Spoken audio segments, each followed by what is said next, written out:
presenta wowmx.tv.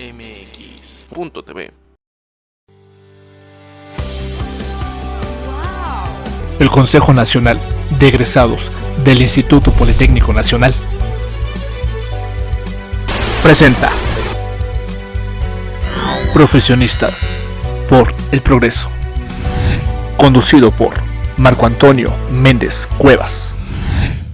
¿Cómo se mide un sismo? ¿Cómo lo reportan los medios? Cuando ocurre un sismo, ¿cómo lo reportan los medios? ¿A través de magnitud o a través de intensidad?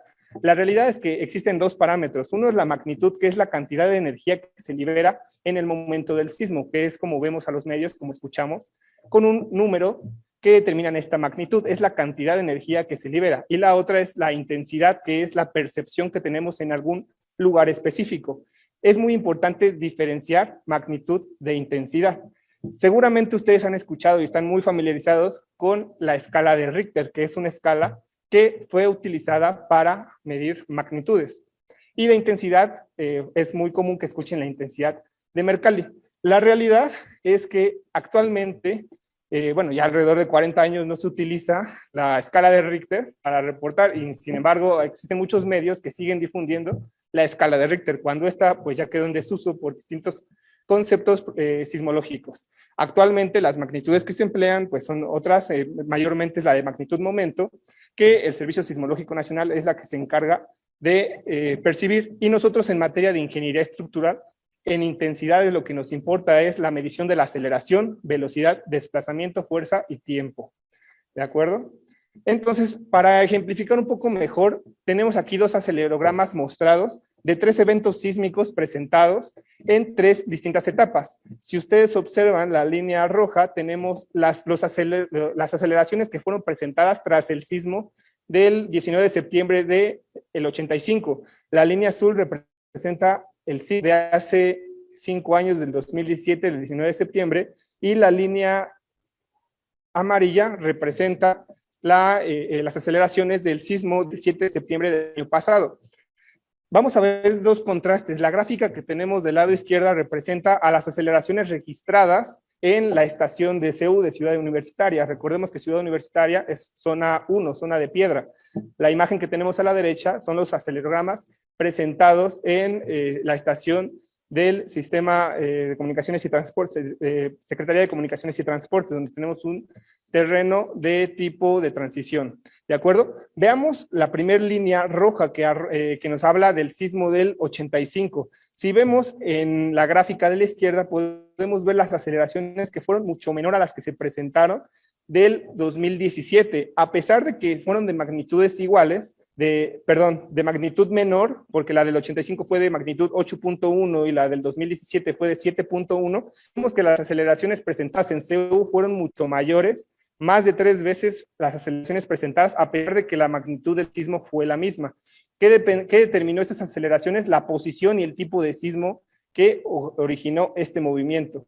De la misma manera vemos en el otro registro de acelerómetros, donde tenemos que las aceleraciones mayores fueron las que se presentaron en el sismo del 85, a diferencia de las aceleraciones presentadas en 2017 y 2021. Además, esa misma gráfica nos ilustra que tenemos dos sismos de la misma magnitud, de 7.1, el del 2017 y el del 2021, pero vemos aceleraciones mucho menores prestadas en el 2021. Eso es la intensidad, eso es lo que se percibe en las construcciones. Ahora bien, la siguiente pregunta que es muy común, ¿hay sismos trepitatorios y oscilatorios? Seguramente también están muy familiarizados con esos términos.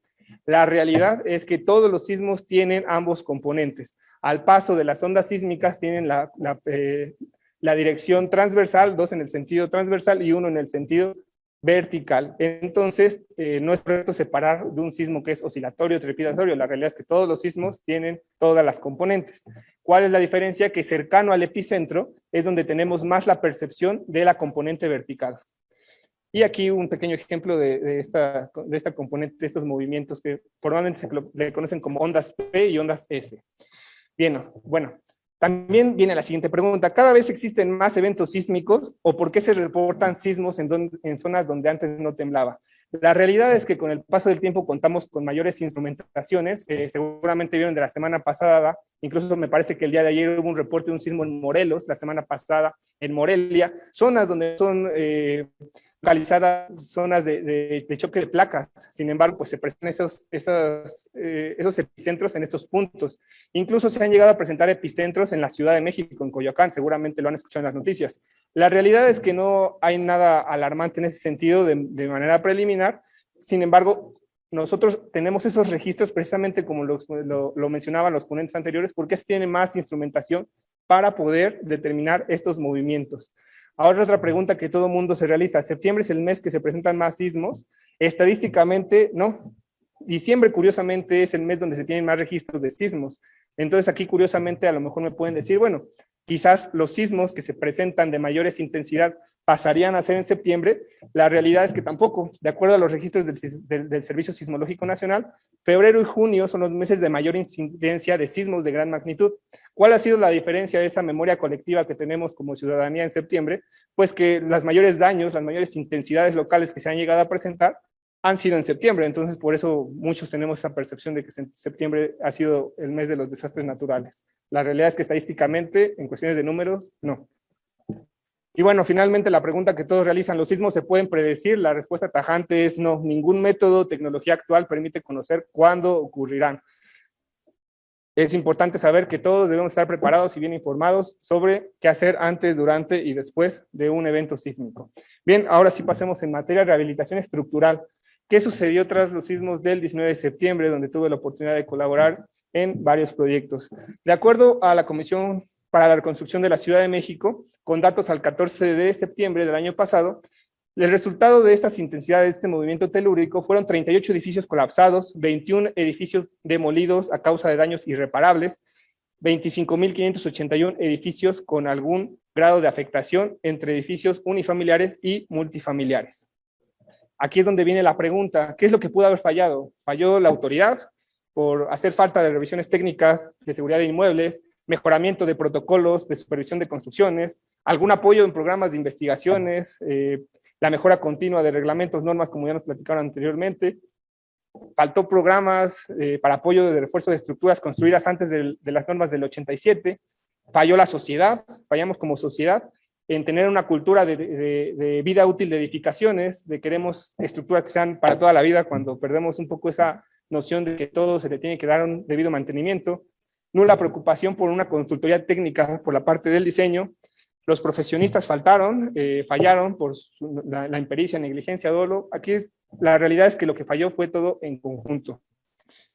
Ahora bien, dentro del paneo general, dentro de los proyectos que tuve a bien realizar, pues la zonificación, sabemos que la Ciudad de México se encuentra sobre un lago, tenemos distintos tipos de clasificación de suelo. En la gráfica muestro de los 26 edificios que tuve la participación, la mayoría fue dañado, se encontraba en zona del lago. Y bueno, principalmente también se identificaron los distintos tipos de fallas estructurales que debieron a lo mismo. Y bien, existen distintos tipos de fallas, que ya no me voy a detener en este tema por cuestiones de tiempo, pero lo que sí es importante y lo que me voy a detener un poco a detenerme en este tema, es que la falta de conocimiento, la falta de aplicaciones de estas metodologías que han venido siendo nuevas para la mayor parte del gremio, en el sentido de la parte práctica, pues tenemos que seguir trabajando en ello y hay que seguir apoyando estos códigos nacionales, estos códigos federales que se vienen implementando precisamente para la seguridad estructural. Y bueno, sería cuánto. En cuanto al procedimiento después del reforzamiento, pues también viene la parte que hemos estado trabajando de metaperitajes en cuanto a la ingeniería estructural, en cuanto a qué debemos de hacer desde el marco jurídico legal.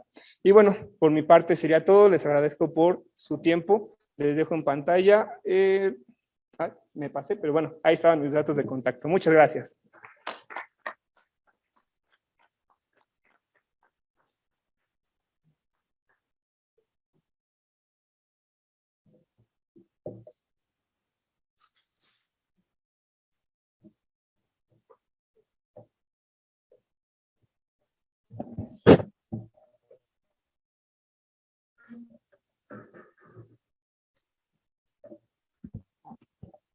Gracias al ingeniero arquitecto Luis Manuel Ortiz Acosta por este resumen de la rehabilitación estructural tras los sismos de 2017. Y vamos a continuar ahora con la siguiente intervención del ingeniero Marcos Mauricio Sandoval Salazar. Por favor, ¿se encuentra? Ok, bueno, nos va a hablar va concatenado con presentaciones previas sobre los datos espaciales en aplicaciones para la gestión de riesgos. Adelante.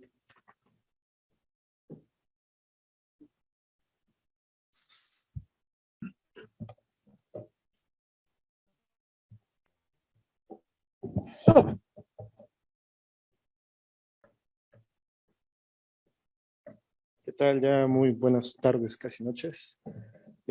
Quisiera primeramente agradecer aquí al panel por la invitación, a la Sociedad de Ingeniería Geomática, que fue el que me invitó precisamente a hablar aquí a los temas de gestión de riesgos. Lo que voy a hacer un poquito es enfocar la presentación a que es necesario contar con información muy específica y muy especializada, también precisa, para poder ver, conocer y tener todo este tipo de aplicaciones. Y lo hago un poquito, y como pueden observar en los logos, lo hago un poquito también desde la parte de la Academia de Ingeniería, de la Academia de Ingeniería en la universidad, y de la parte de protección civil, ¿de acuerdo? Siguiente, por favor. Ok, como les comentaba precisamente, la importancia del levantamiento de los datos espaciales en los temas de las aplicaciones y los sistemas de la gestión integral de riesgo. La siguiente, por favor. Ya se ha estado platicando mucho, ya se ha estado diciendo mucho, el territorio nacional es muy amplio realmente y la población, según el censo e INEGI, también somos una población muy amplia. Sin embargo, la población no está distribuida de manera equitativa en todo el territorio. Tenemos lugares como la Ciudad de México que está sobrepoblada y hay situaciones como Baja California en los cuales la población pues es realmente un número menor. Lo platico y lo digo porque precisamente vamos a ver cómo es que el impacto de los fenómenos se ha mostrado precisamente en la parte de lo que se ha tenido que pagar por la parte de los riesgos. La siguiente, por favor. Ya se ha estado comentando por varios ponentes precisamente que estamos, por la posición geográfica que tenemos, pues nos impactan los huracanes por ambos lados, tenemos volcanes activos, de hecho al sur, con Guatemala y Chiapas también hay volcanes que se están monitoreando y también impactan porque al final los fenómenos pues no respetan fronteras, ¿sale? Y tenemos también fenómenos y tenemos eventos de manera muy local. Esto es importante porque si hemos visto, se ha estado hablando de información, se ha estado hablando de análisis a nivel nacional, pero también hay que llegar a hacer estos análisis de manera muy local, ¿sale? La siguiente, por favor. Ok. Esto es lo que les platicaba según datos del Centro Nacional de Prevención de Desastre. Esto es lo que se ha tenido que pagar, porque no podría llamarlo inversión. Inversión sería que precisamente no ocurriera, pero la verdad es que se ha tenido que pagar por los desastres que han tenido que ocurrir. Entonces, podemos observar que hay información del 2000 a 2020, en lo cual diferentes fenómenos han estado impactando, sobre todo, y se puede analizar en estos reportes por parte de Senapred, la parte de los hidrometeorológicos, ¿sale? Tenemos en 2017 la parte del sismo, tenemos la parte de pandemias que se han venido dando, pero esto es la realidad, esto es lo que se ha tenido que pagar porque algo ha fallado, algo ha salido mal. Lo han comentado los ponentes, puede ser negligencia, puede ser falta de estudios, pueden ser N cantidad de factores que han llegado a este punto, pero eso es lo que no debe seguir ocurriendo. No debe seguir ocurriendo que estemos pagando en vez de invirtiendo para que esto no ocurra. La siguiente, por favor. Ya se ha comentado, existe la Ley General de Protección Civil, la cual determina o la cual clasifica los fenómenos en 6 diferentes formas, desde los hidrometeorológicos, los geológicos, los químicos sanitarios, socioorganizativos, etc. Ya lo han comentado los demás compañeros, pero estos todos que tenemos aquí es precisamente porque la amplitud del territorio que tenemos llega a impactar. En el norte del país tenemos bajas temperaturas, tenemos incendios, tenemos huracanes, hasta riesgo por tsunami, tenemos monitoreo de tsunami, entonces estamos expuestos a N cantidad de fenómenos, ¿de acuerdo? La siguiente, por favor.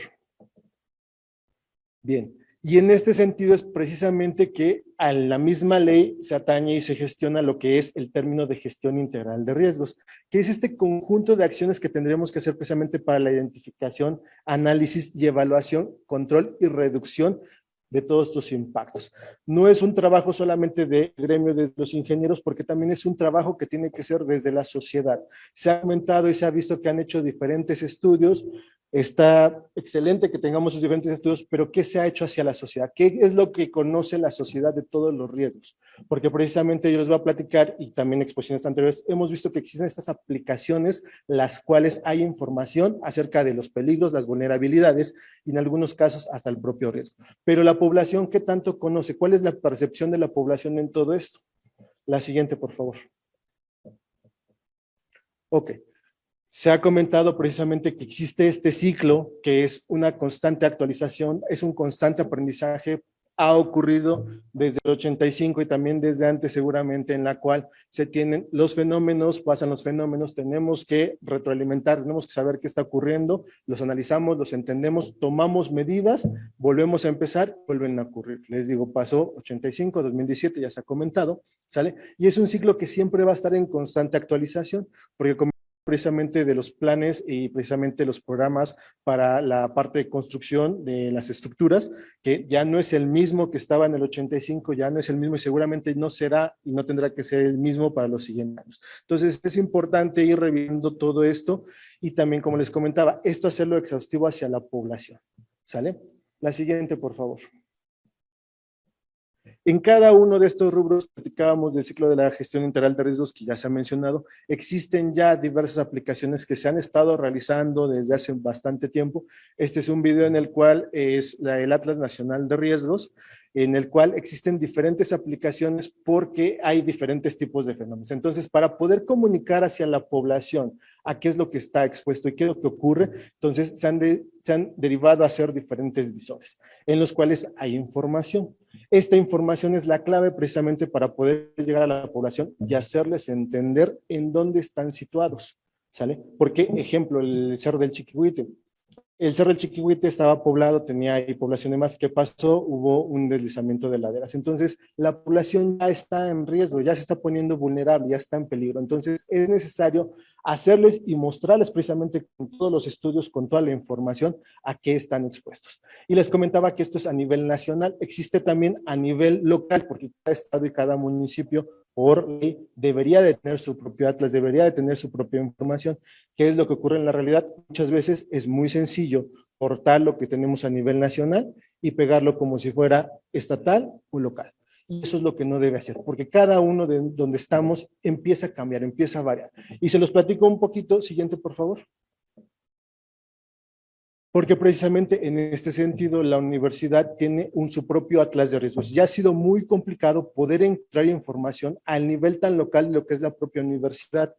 La universidad está distribuida también en varios puntos de la República, tiene diferentes instalaciones y la propia universidad está expuesta. Entonces, a veces es muy complicado encontrar información que sirva para un nivel tan local. Entonces, es necesario este proceso de levantamiento de información que pueda ayudar a procesar y nos pueda ayudar a entender precisamente dónde estamos parados. Me recuerda un poquito la exposición que hablaban de la parte de las estructuras educativas. Ajá. Habría que revisar precisamente las escuelas cuáles ya tienen todos estos análisis, cómo están, si revisamos el IPN, la universidad, la UAM, cuántos años tienen construidos, cuántas revisiones se han hecho. Y han sido escuelas y salones en donde hemos transitado. Entonces es muy importante tener este panorama que nos ha faltado. La siguiente, por favor.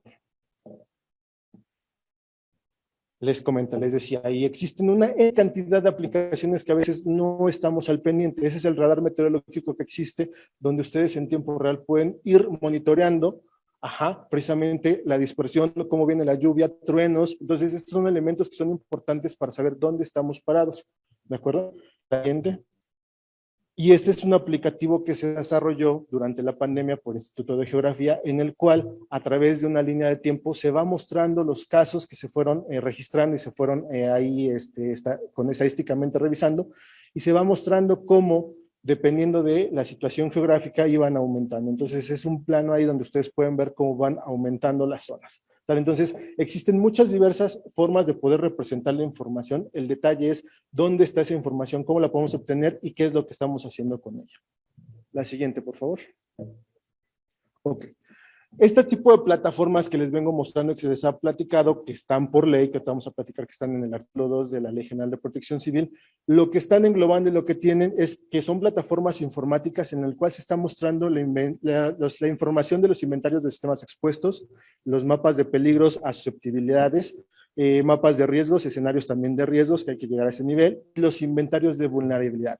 Este tipo de sistemas son creados con diferentes tipos de tecnología, y pueden ser consultados desde cualquier computadora, desde cualquier celular. Entonces, esta es una forma que podemos llegar a la población para mostrarles todo este tipo de información y el de cómo se la vamos a mostrar, qué es lo que vamos a entregar. Si a la población se le entrega información muy técnica, no la va a entender o simplemente la va a ignorar. Entonces también hay que saber nosotros desde el gremio de ingeniería cómo podemos llegar a ellos para que lo puedan entender de una manera muy sencilla. Siguiente, por favor. Ok. Todo parte y todo nace desde la Ley General de Protección Civil porque definen que un Atlas Nacional de Riesgos es precisamente este sistema donde vamos a encontrar toda esta información. Y de ahí también, dentro de la misma ley, indica cómo es que los municipios y los estados deben de tener todos sus atlas, ¿sale? Todos deben llegar al nivel de riesgo. ¿Sale? Como se comentaba, a veces es complicado, como decían en las ponencias anteriores, por la cuestión de los seguros de la vida. Entonces, llegar a hablar de los niveles de riesgos hacia la población es una situación que también hay que ir tratando y ver cómo lo podemos expresar. ¿De acuerdo? Siguiente, por favor. Ok. ¿Qué lecciones hemos aprendido o cómo lo hemos tenido? Bueno, este tipo de aplicativos ha servido precisamente para diferentes puntos dentro de la gestión integral de riesgo, dentro del ciclo. Siguiente. Durante el desarrollo de estas aplicaciones, precisamente, gracias. Se tienen diferentes tecnologías las cuales se utilizan precisamente para poder llegar a esto. La siguiente, por favor, ya me voy a ir más rápido. ¿Sale?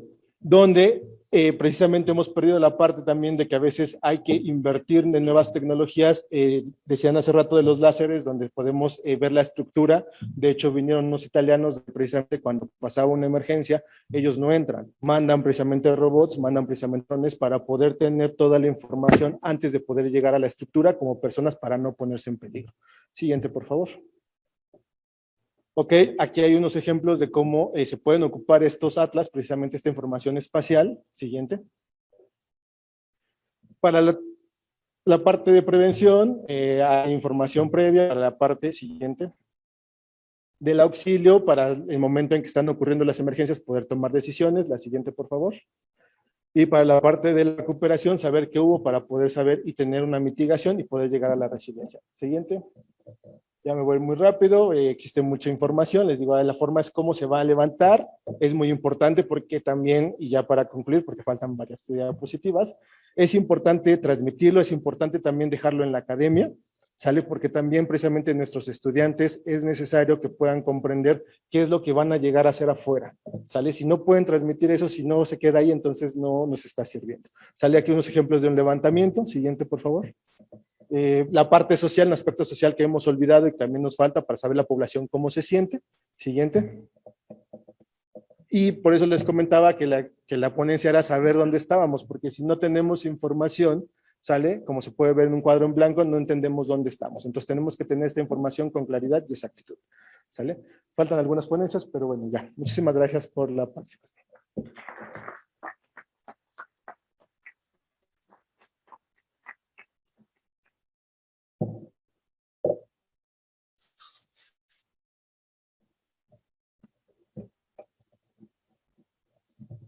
Continuamos ahora con la presentación del ingeniero Rafael Cortés Guevara, quien nos va a hablar acerca de la desembocadura del río Pánuco, polo de crecimiento incipiente, susceptible de resguardar del riesgo antropogénico. Adelante.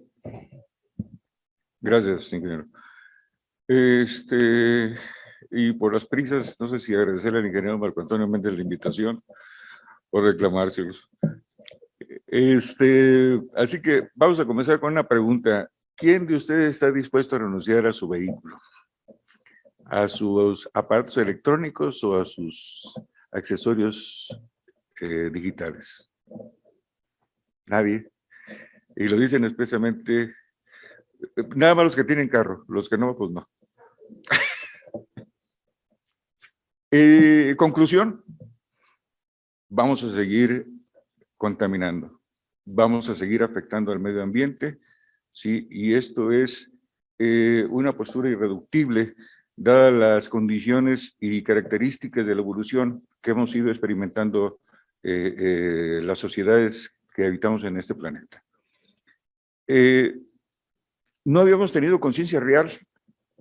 Sabíamos que afectábamos al medio ambiente, pero no sabíamos qué tanto lo afectábamos o qué tan gravemente lo afectábamos. El asunto es que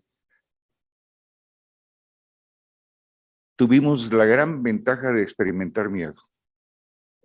Y el miedo es la mejor defensa del hombre. Este miedo nos ha conducido a que empecemos a reflexionar seriamente sobre el problema de la afectación al medio ambiente y que empecemos a tener reuniones de esta naturaleza en las que podemos de manifiesto lo que puede suceder, ¿sí? Y lo que tenemos que hacer para evitarlo. Algunas veces, las más de las ocasiones, con mucha incertidumbre sobre si hemos caído ya en un exponencial irreversible. Hay dos puntos aquí. La buena, sí podemos revertir lo que hemos deteriorado hasta el momento. No con una varita mágica que para mañana amanezcamos ya con el medio ambiente restaurado. Pero sí podemos implementar diversos mecanismos. La mala, que depende de los políticos. Y es mala porque los políticos no han entendido la forma de aprovechar la formulación de los programas para prevenir y para remediar los males que hemos generado en el medio ambiente en beneficio de su popularidad. Como 2 o 3 compañeros lo dijeron hace un buen rato, a mí también me gustaría que hicieran reuniones con los diputados y les pudiéramos mostrar el tipo de programas inmediatos, económicos, que pueden ayudarnos a resolver este problema. A mediano y largo plazo con mayor razón. Y no solamente eso, sino que en el plano internacional podemos incorporarnos a programas que se han adoptado desde aquella iniciativa que se derivó del informe que hizo la señora Brundtland, a la sazón ministra de Medio Ambiente en Suecia, por instancias de Olof Palme, el primer ministro. Desde 1987 se viene hablando de esto y no hemos hecho nada en efectivo. Entonces, y el problema de esto adicional es que invertimos demasiado dinero en lo que llamamos programas de crecimiento, ¿sí? Y realmente no avanzamos lo que deberíamos de avanzar. El caso de nuestro país, México tiene, no hay autarquías en ninguna parte del planeta, no hay países independientes, pero México tiene las condiciones para ser prácticamente autosuficiente. Es decir, nosotros podemos evitar que las grandes crisis de este tipo, las económicas y las no económicas que se registran en el mundo, no nos afecten tanto si sabemos hacer las cosas como deben de ser. Y para eso necesitamos hacer uso de las herramientas que ha generado la ciencia y la tecnología. En economía, ¿me llevas a la matriz, por favor? En economía hay una herramienta muy interesante, sí, gracias, que tuvimos la oportunidad de acceder, que se daba, en la maestría del Politécnico, era una maestría en ciencias con especialidad en planificación, y el único otro lugar en donde se da este conocimiento es en la universidad, en la maestría de planeación. Ellos le llaman planeación, nosotros le llamamos planificación. ¿Por qué es importante una herramienta económica cuando hablamos de medio ambiente? La parte azul, en realidad son 3 matrices. La azul, la roja no conozco el nombre exacto del otro color, y la amarilla que está abajo. La azul nos dice de qué forma se interrelacionan todas las actividades que se llevan a cabo en la evolución del hombre. ¿Y por qué es importante conocerlo? Porque cada una de las actividades tiene una huella hídrica. Ya nos lo platicó uno de los compañeros, que es la huella hídrica. ¿Sí? Si nosotros hacemos uso de esta herramienta económica, entonces lo que vamos a encontrar es qué podemos hacer y qué no podemos hacer. Y esto es importante porque cuando nos tocó la oportunidad de construir, bueno, a mí no en forma directa, pero administrativamente, el acueducto Linares Monterrey, al término de la construcción, reunimos con los especialistas de Monterrey y les dijimos qué es lo que habíamos hecho y qué es lo que podía pasar si no adoptaban medidas de política económica en forma inmediata. Lamentablemente no lo hicieron y ahorita nos estamos encontrando con los terribles problemas por los que está atravesando Monterrey. Bien, estos recursos, sí, son los que nosotros podemos poner en práctica para hacer que nuestro país, sí, alcance niveles de crecimiento que son factibles de alcanzar. Algún economista versado, me gustaría saber quién se lo dijo, le dijo al presidente López Obrador que podíamos alcanzar tasas de crecimiento del 7% anual. No está equivocado.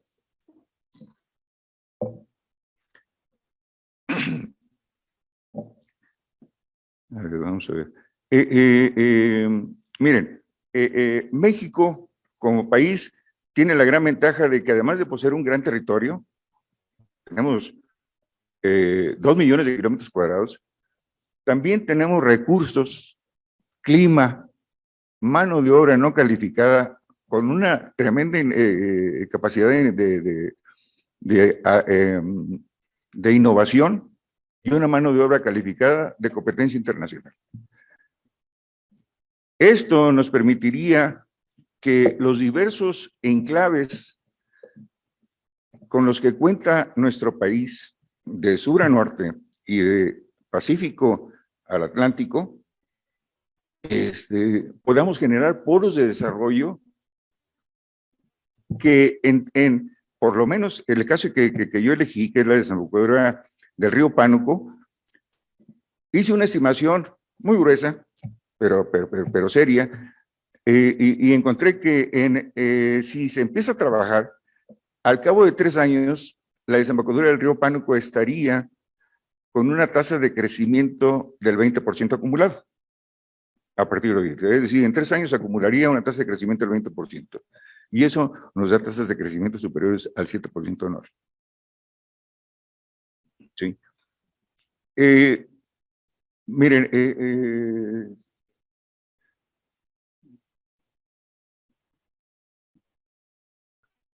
ahí vamos a ver. Fíjense, la gran ventaja que tenemos nosotros como país. Estamos al sur de los gringos, ¿sí? Y aunque griten y pataleen, nos necesitan. Además de que nosotros los necesitamos a ellos.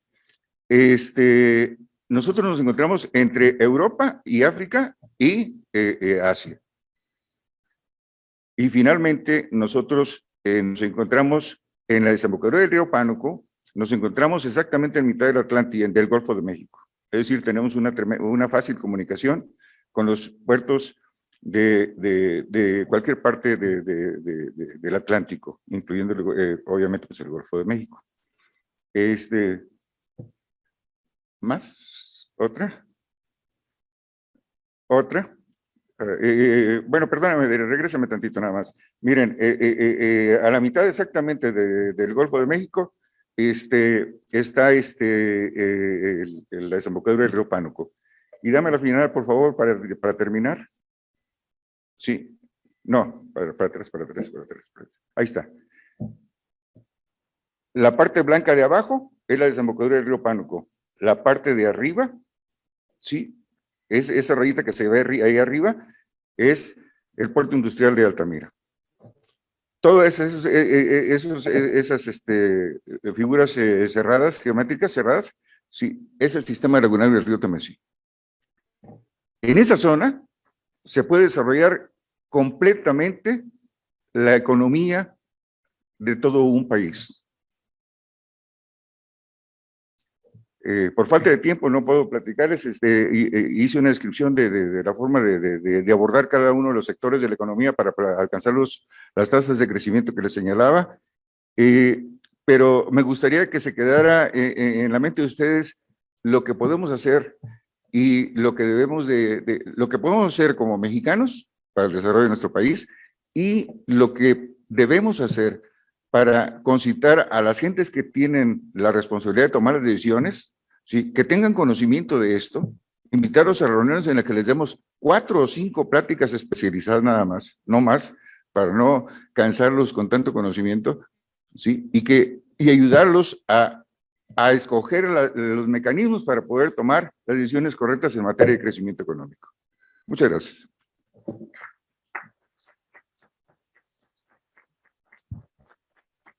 Gracias al ingeniero Rafael Cortés Guevara por su presentación. Y vamos a escuchar ahora al ingeniero Roberto García Verdín, que nos va a hablar acerca de la subsidencia, monitoreo para el estudio interdisciplinario y de análisis de riesgos en la Ciudad de México. Buenas noches, agradezco la invitación, la UMAI, al Colegio de Ingenieros Topógrafos, por eso estoy por acá. En la escuela, en el Instituto Politécnico Nacional, en la Escuela Superior de Ingeniería, tenemos ciertas particularidades muy buenas, principalmente las personas que están ahí, haciendo un poquito a un lado a mí, pero malas en el aspecto de nuestros recursos. Entonces, cuando alguien en algún momento habla de que tenemos la alta tecnología a la mano, incluso la situación del país no está como para ello. Pero hemos visto que los principales recursos son los recursos intelectuales que tienen muchos de nuestros compañeros, muchos de nuestros alumnos que a veces los catalogo como genios. Y en ese aspecto, cuando hemos llegado a utilizar los escasos recursos que tenemos, ha llegado a haber una significancia tremenda en el aspecto de nosotros como mexicanos, nosotros como politécnicos, nosotros como universitarios o de la educación, de la educación que tengamos, público, privada o incluso particular, podemos llegar a ser. Entonces, eso es lo que quería yo plantear, sobre todo por algunas cuestiones de tipo tecnológico, porque a veces se nos dice a nosotros como ingenieros que si no compramos equipo o si no utilizamos equipo moderno de alta tecnología no somos ingenieros. Y eso es falso, muy falso. Y ya lo hemos visto. Aquí la compañera Nate, estuvimos trabajando, Marcos, estuvimos trabajando en la UNAM hace mucho tiempo. He visto cómo han avanzado tremendamente sus mentes, sus personas, la forma en que hablan. Y realmente para poder llegar a eso, no se necesita en algún momento la alta tecnología, se necesita la persona que estudie tremendamente y que en algún momento los recursos que tiene los sepa utilizar y sobre todo enseñe a otros a utilizarlos. Yo les voy a hablar acerca de la subsidencia. He trabajado mucho desde antes del 85 para las cuestiones de subsidencia y les doy un concepto rápido. Dice, nos referimos a esta como el hundimiento local de la superficie del terreno debido a las causas que originan la consolidación de las capas estratigráficas. Esas capas que tenemos abajo de los pies y que en algún momento se comportan de manera diferente a lo que en algunos momentos los grandes especialistas pudieran decir. Son muchas las causas, tanto naturales, que son las intrínsecas, como las antropogénicas, que son extrínsecas, aunque también nosotros somos naturales y nosotros estamos utilizando las cuestiones de tipo natural para modificar la naturaleza. En las ciudades, cuya población ha crecido tanto como en la Ciudad de México, la subsidencia se debe principalmente al bombeo de los estratos acuíferos, con la finalidad de abastecimiento de agua potable a la población, aunado al sellamiento superficial de grandes áreas, lo que impide la infiltración natural de la precipitación o del escurrimiento de las aguas de la topografía alta hacia la zona de la cuenca. Tal sellamiento incluye no solo las vialidades que reticulan ya en varios niveles de la ciudad, ya lo hemos visto, hasta 4 o 5 niveles tenemos, yo soy parte de ello en algunos casos, sino también al conjunto de edificaciones que conforman un peso extraordinario que es causa de asentamientos diferenciales locales en la zonificación, que los especialistas en mecánica de suelos Sali Massari en algún momento clasificaron y les pusieron de lago o lacustre, de lomas y de transición. Desde 1803 Van Humboldt vino y hizo algunas mediciones, se dio cuenta de que el Palacio Nacional tenía perdón, no he pedido cambio, pero síguele, está bien. Ha habido esas diferenciales de hundimiento y posteriormente, ahí como ven, es parte de ese estudio que hemos elaborado desde hace muchos años. Les diré, en 1906, Gayol hizo una nivelación y determinó que estaba habiendo un problema de hundimiento. Y ese problema de hundimiento estaba pasando tanto que había que hacer ese estudio. Obviamente no se tenían las bases de la subsidencia ni de los estudios de subsidencia como en 1940 o 1945 la tuvo nuestro rector, Nabor Carrillo, en el cual por medio de la teoría de Terzaghi, el método de Terzaghi, acerca de la plasticidad de nuestro suelo, pudo hacer prospección acerca de un hundimiento de 20 metros en el lapso de 1890 y tantos al 2100. 20 metros que en el libro de mecánica de suelos, en este caso es de Juárez Vadillo, en 1970 y tantos, ya tenían 6 o 7 metros ellos contabilizados a la cuestión de la subsidencia. En el 2006, ahí van a ver en el cuarto y quinto renglón, pude comprobar directamente con las técnicas topográficas semiprecisas o geodésicas de segundo orden, que ya teníamos nosotros más de 10 metros de hundimiento de lo que había predicho Nabor Carrillo. ¿Qué es lo que sucede? Los estudios en la actualidad siguiente por favor, nos están llevando a determinar la dimensión, velocidad, la siguiente por favor. Dimensión, esa es la cota tica, es la tangente inferior del calendario azteca donde nos referimos para los levantamientos. La siguiente, por favor. Esa es una gráfica del estudio de Nabor Carrillo. La siguiente, por favor, es la historia propiamente de nuestros trabajos de hundimientos. La otra, por favor. Y les decía que los estudios en la actualidad se llevan a cabo para determinar la dimensión, la velocidad y aceleración de la subsidencia. Abarcan desde la nueva alta tecnología, como lo están viendo, con imágenes satelitales, y no nada más imágenes, también señales de radar y otras formas de medir, que no necesariamente el ingeniero geomático es exclusivo en cuestiones de tipo cromático, sino también en cuestiones de otras señales del espectro electromagnético. Y la tecnología con procesamiento digital de señales de interferometría satelital hasta los métodos tradicionales de nivelación topográfica. Ni una ni otra son confiables de manera integral si es que no sabemos utilizarla, si no supervisamos adecuadamente los elementos de alta tecnología con una referencia bien puesta terrestre. Si no lo hacemos, podemos decir muchas cosas con interferometría. Necesitamos hacer los estudios geostadísticos que en un momento dado la misma ingeniería topográfica o geomática o geodésica en algún momento nos tiene que decir con mediciones exactas. Y para allá voy, porque nosotros tenemos que ir a la par de la alta tecnología siempre y cuando sepamos cómo utilizarla.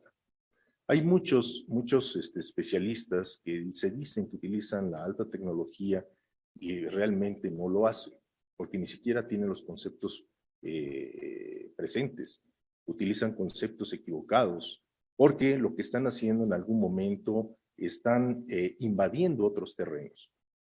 Hace rato justamente escuché en la maestra Nate el término que debe de hacerse directamente para todos los trabajos del análisis de riesgos. La interdisciplinariedad. Todos nosotros no somos conocedores de todo. Entonces debemos de trabajar conjuntamente con los demás especialistas interdisciplinariamente con la multidisciplinariedad para poder llevar a cabo también el estudio completo de los problemas que nos aquejan a la humanidad. Y definitivamente lo que nosotros hacemos interdisciplinariamente es el aporte participativo de cada una de nuestras disciplinas o ciencias. Y así podemos llegar a hacer más de lo que en algún momento podemos llegar a hacer solos o queriendo trasladar o traspasar nuestra disciplina hacia otra disciplina. No lo debemos de hacer. Los que somos ingenieros geomáticos, los que somos ingenieros topógrafos o ingenieros geodestas, debemos de estar justamente dentro de ese lapso, ese espacio que nosotros verdaderamente trabajamos. Y hay una propuesta, si quieres pasarlo rápidamente, uno por uno, casi cada 2-10 segundos, y pásalos, por favor. Son los trabajos que nosotros elaboramos de interferometría para obtener la subsidencia en el Valle de México. Hablábamos de 20 metros, ya les dije que en el 2006 nosotros ya habíamos planteado 10 punto y tantos metros y vamos a concluir. Los resultados que se generan con la determinación del dimensionamiento de la subsidencia dan soporte a los estudios interdisciplinarios, científicos y tecnocientíficos en investigaciones de sismología, hidrología, medio ambiente, estructuras y cimentaciones de obra civil, planificación y desarrollo. Aparte de ello, ya se me atoró aquí mi hoja, la aplicación de alta tecnología al método geomático. El método geomático es relevante porque es un estudio interdisciplinario, holístico, que se aplica para soluciones sociales. Es definitivo. Los procedimientos de verificación con técnicas clásicas modernizadas con el uso de alta tecnología, supervisada y validada por medio de los trabajos que nosotros hacemos de ingeniería geomática, deben de ser perfectamente definidos para efecto de que la alta tecnología sirva. Si no, no se puede confiar en ella. Para la utilización de base de datos de modelo de toma de decisión es imprescindible el modelo sistémico. O sea, la ciencia tampoco puede ser olvidada. Muchas gracias.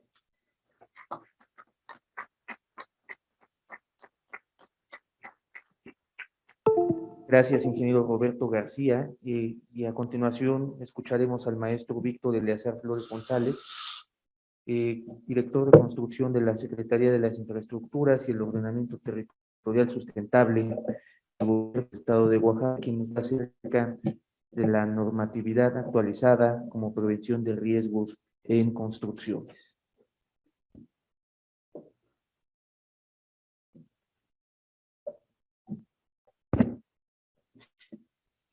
Muy buenas tardes, buenas noches ya prácticamente. Le agradezco a la Mexicana de Opciones de Ingeniería. Le agradezco también al vicepresidente Marco Antonio Méndez Cuevas, mi amigo, la invitación a participar en este importantísimo foro que nos atañe a todos los que tenemos que ver con la construcción o con la normatividad. Se ha hablado acá de todos los riesgos que tenemos y que estamos expuestos ante los fenómenos naturales y los antropogénicos. Y coincido con quien dijo por acá que no hay desastres naturales, son fenómenos naturales que combinados con las acciones de nosotros los humanos se representan en desastres. Esto nos lleva a la revisión también de la normatividad que debemos tener y que debemos seguir en el desarrollo de nuestra profesión y en beneficio de la sociedad a la que servimos. Se ha hablado de manera a nivel nacional, a nivel internacional. Yo quisiera aquí un poquito irme a la parte regional y local de nuestro estado, de nuestro país.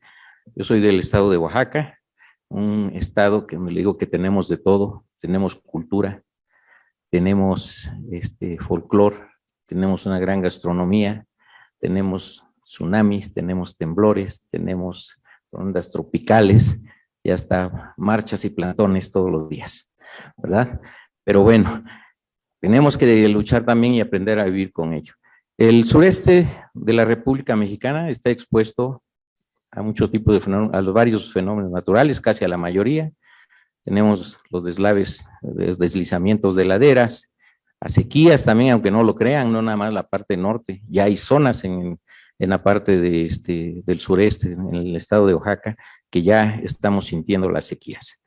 A incendios forestales, son muy comunes todos los años, y sobre todo a los sismos, huracanes y a las inundaciones en la parte costera y en la cuenca del Papaloapan y en otra parte del sureste, ¿verdad? La que sigue, por favor. Aquí les voy a presentar nada más como medio informativos 5 años de los reportes sísmicos. Hace un rato presentaron muy puntuales nada más los más importantes, pero ahí están, miren, ahora sí le dice que es como una serie de abejas ahí, como se ve en el sureste de la República, y quiero comentarles que en todas las gráficas, si ven ahí en el circulito, el estado de Oaxaca es el que tiene el mayor porcentaje de sismos en todo el año, ¿sí? En el que menos hemos tenido es el 34, y si a ello le sumamos el estado de Chiapas y el estado de Guerrero, estamos entre el 75 y el 85% de esos 3 estados, de todos los sismos que suceden en la República Mexicana. Por eso estamos muy interesados nosotros en la normatividad, sobre todo en los reglamentos de construcción. La que sigue, por favor. Está el 2017, el 2018 igual. Miren, el naranja es Oaxaca. ¿Sí? La que sigue, igual, el naranja es Oaxaca, empieza a crecer Guerrero y Chiapas ya el azul, la que sigue. Pero aquí hay algo, Oaxaca disminuye un poco, Guerrero y Chiapas más o menos se mantienen, pero ya hay otros estados que ya empiezan a sentir, que ya se empiezan a sentir sismos donde antes no era tan común, ya empiezan a crecer el porcentaje en ellos. La que sigue. Ahí ya vemos, miren, ya el espectro del abanico se abre más en otros estados. Sí, la que sigue, por favor. Bueno, como les decía, también estamos expuestos a los huracanes. Aquí está el último que pasó, pegó en el estado de Oaxaca. Ahí tenemos cómo quedó la infraestructura, un puente, la que sigue. Y este es el número de huracanes que llevamos ahorita en el año en el Pacífico, y si ustedes ven también van casi todos enfocados al sureste, la mayoría al sureste de nuestro país. Sí, ya está bien, la que sigue. Bueno, miren, aquí podemos observar lo siguiente, yo quisiera que veamos lo siguiente. Se habla muchas veces de daños, que muchas viviendas quedaron destruidas y todo eso, pero si observamos también fríamente, la mayor parte de viviendas desde el sismo del 2017 fueron viviendas que fueron construidas fuera de normatividad o que son más antiguas y son las que sufrieron mayor daño. En fotos adelante, la que sigue, podemos ver también construcciones que están en la misma zona, pero que de alguna manera se siguieron los reglamentos y se observaron los reglamentos de construcción y las normas y están de pie. La que sigue, incluso los materiales también que hacemos. Aquí tenemos una gráfica también sobre las laderas inestables. Esta es una gráfica que se puede ver en la página del CENAPRED, y ahí en uno de los puntos del cuadro rojo nos dice que para poder prevenir desastres es importante tener y cuidar y seguir los reglamentos de construcción que debe haber para tal efecto. La que sí. Por eso me sumo a la petición de los compañeros que me antecedieron en la palabra, en el sentido de que quienes deberían de estar acá, nosotros estamos conscientes de eso, pero quienes deberían estar aquí son los que toman las decisiones. Son los diputados, o incluso a lo mejor algunos funcionarios también, que deberían de tomar conciencia en el sentido de que tienen que apoyar estas iniciativas, sobre todo porque es para protección. Alguien decía ahí, nosotros tenemos el patrimonio de la ciudadanía, ¿no? Así como los médicos tienen en sus manos la vida de las personas, nosotros los directores responsables de obra tenemos en nuestras manos la vida y el patrimonio de las personas. Por eso es importante, y yo así hago un reclamo muy enérgico a las autoridades, a los diputados que deberían de estar aquí escuchándonos. Y no, yo no pediría nada más que fueran, Marco, unas mesas de trabajo, pero que fueran unas mesas donde se tomen decisiones, donde nos ayuden en las legislaturas de los estados a modificar las leyes que ya son muy antiguas y que nos dejan en la indefensión o nos dejan a merced de muchos abogados que con amparos ya no podemos nosotros poder aplicar la normatividad como debe de ser. Wow. MX.tv presentó